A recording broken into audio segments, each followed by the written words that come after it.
বেদেও ভাগবত আছে, কিন্তু কী রূপে আছে? সূত্রাত্মক। কী রূপে আছে? সূত্রাত্মক, সূত্র। তো বেদকে যিনি বিন্যস্ত করেছেন তিনি বেদব্যাস, আর বেদব্যাসের পুত্র সুখদেব প্রভু। বাবা যে বেদের বিন্যাস করেছেন সূত্রাত্মক কথা পুত্র ছাড়া কে বুঝবে?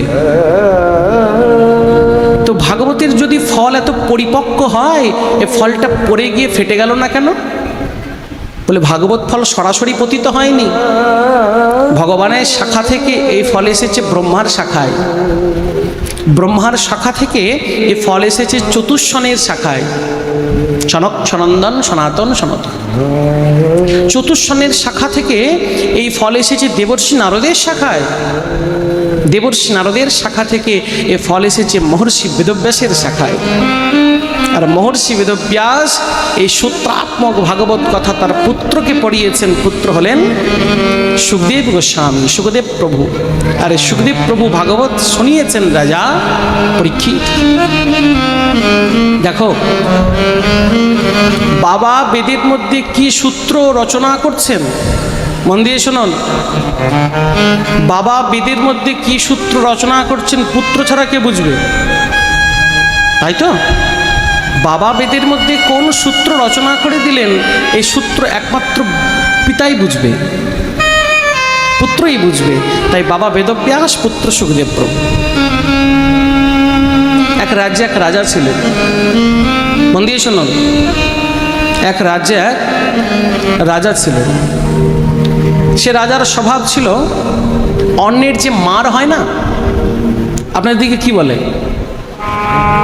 অন্যের যে অবশিষ্টাংশ অংশ জলের রূপে বের করে দেওয়া হয়, কি বলে? তো সে রাজার অদ্ভুত শখ ছিল, প্রত্যেক দিন অন্যের মার পান করত। তো একদিন রাজা সভাসদদের নিয়ে মিটিং করছেন, সভার মধ্যে বসে আছেন, সমস্ত ব্যক্তিবর্গ রয়েছেন।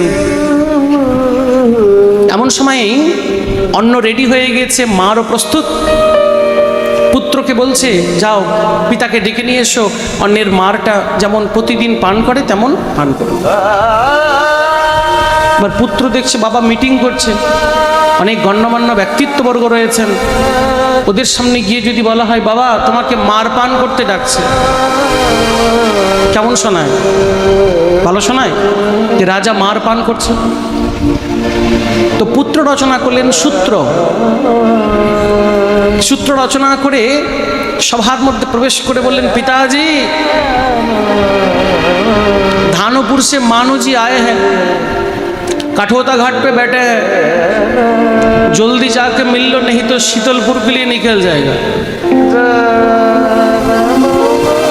कठोता घाट पे बैठे हैं, धानोपुर से मानो जी आए हैं, जल्दी मिल लो नहीं तो शीतलपुर के लिए निकल जाएगा।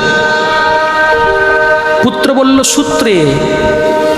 সভার মধ্যে কেউ বুঝতে পারলো না, সভার মধ্যে ব্যক্তিবর্গ বুঝলো ধানপুর নামে কোনো গ্রাম আছে, সেখানে মানজি নামে কোনো ব্যক্তিত্ব রাজার সঙ্গে দেখা করতে এসেছে, যদি তাড়াতাড়ি দেখা না করে অন্য গ্রাম শীতলপুর চলে যাবে।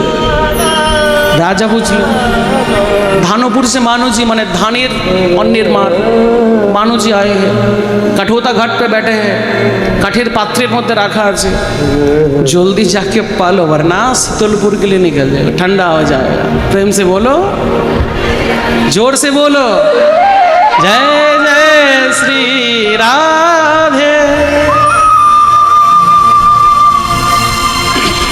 तो पुत्र की सूत्र दिए पिता बुझलो। तद्रुप भागवतेर मध्य महर्षि वेदव्यास जे सूत्र दिएছেন से सूत्र एकमात्र पुत्र बुझेছে सुखदेव प्रभु।